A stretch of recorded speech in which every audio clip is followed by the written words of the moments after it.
साथियों नमस्कार। मैं दिलीप बिदावत कुर्जा चैनल में आपका एक बार फिर गणमान्य स्वागत है। साथियों आज की इस कड़ी में बात करते हैं थार में बहुतायत में पाए जाने वाले एक पक्षी जिसे स्थानीय भाषा में कमेडी या हुड़कली कहा जाता है। हल्के सलेटी या धूसर रंग तथा गर्दन के पीछे काले रंग की अर्धचंद्राकार पट्टी वाले इस पक्षी को अंग्रेजी में यूरेशियन कलर्ड डव कहते हैं। कबूतर कुल से वास्ता रखने वाली कमेडी हुड़कली का वैज्ञानिक नाम स्ट्रेप्टोपेलिया डिकाउक्टो है।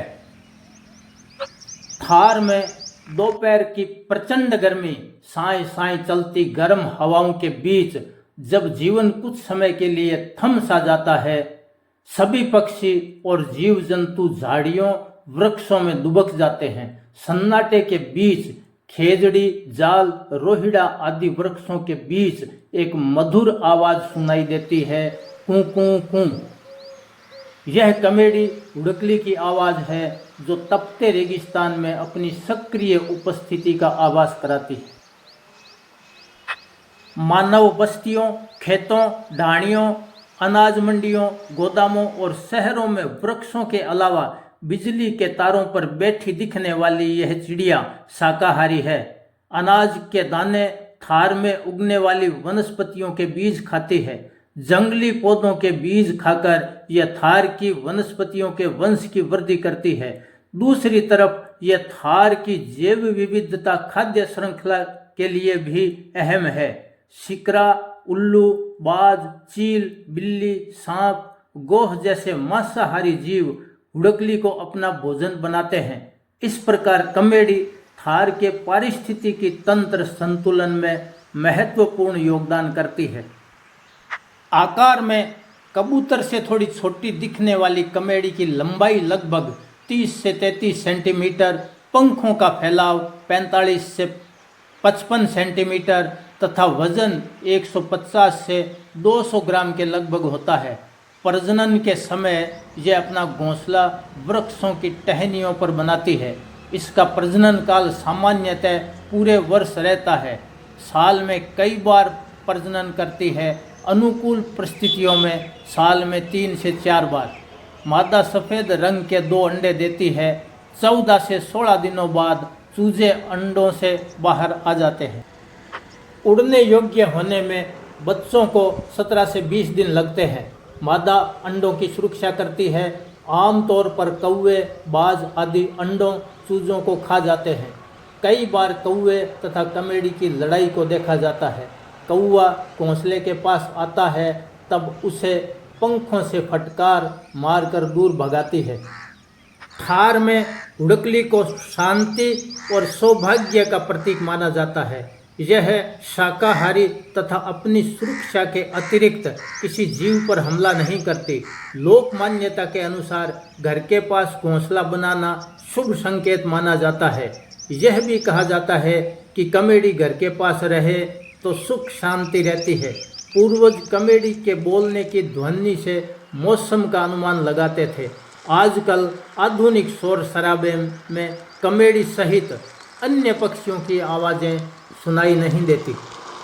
थार की संस्कृति में पक्षियों की आवाज़ें सिर्फ प्राकृतिक ध्वनि नहीं बल्कि भावनाओं की भाषा मानी जाती है।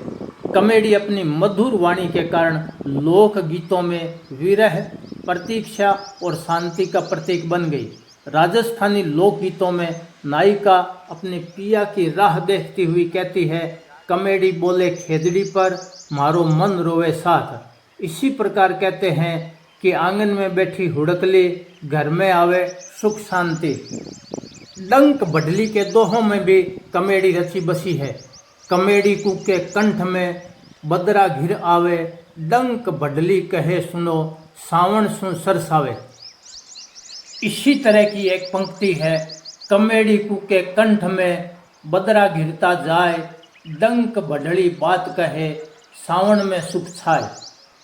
रेती रे आंगन सुनो कमेडी री तान, धरती प्यास बुझावणे आवे मेघ सुजान।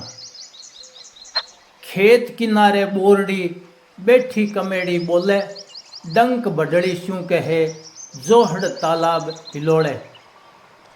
भूरट झूमे धार में उड़े रेतरी रेख, कमेड़ी री कूकू शू बदले भाग्य रेख। आधा चांद गले धरे, कमेड़ी सुगर साज, डंक बडड़ी गावे मारो, मेघारो सुर साज। यह कहावतें बताती है कि कमेड़ी हुड़कली मौसम के बदलाव और सुख दुख की सूचनाएं देती है। हमने कभी सोचा है कमेड़ी जैसे असंख्य जीव पानी कहाँ पीते होंगे? हमारे पूर्वजों ने जो जल स्रोत बनाए थे वह केवल स्वयं की जरूरत के लिए नहीं बनाए थे। वो जानते थे कि जीवन पारिस्थितिकी तंत्र के बिना संभव नहीं है, इसीलिए उन्होंने जगह जगह तालाब, कुएं, बेरियां बनाई। भले ही हमारे घरों में नल या टैंकर से पानी आ जाए, लेकिन इन जीवों के लिए जल स्रोत को बनाए रखना जरूरी है। जल ही जीवन है का नारा केवल इंसानों के जीवन से जुड़ा हुआ नहीं है, बल्कि जीव और वन से बने जीवन से जुड़ा है। ओरण बचाओ, खेजड़ी बचाओ आंदोलन इसी की पुकार है। यह जानकारी कैसी लगी कमेंट में जरूर बताएं। जानकारी अच्छी लगी है तो वीडियो को लाइक व शेयर करें। चैनल को सब्सक्राइब कर सहयोग प्रदान करें। अगली कड़ी में फिर मिलेंगे, तब तक के लिए आज्ञा दें। धन्यवाद।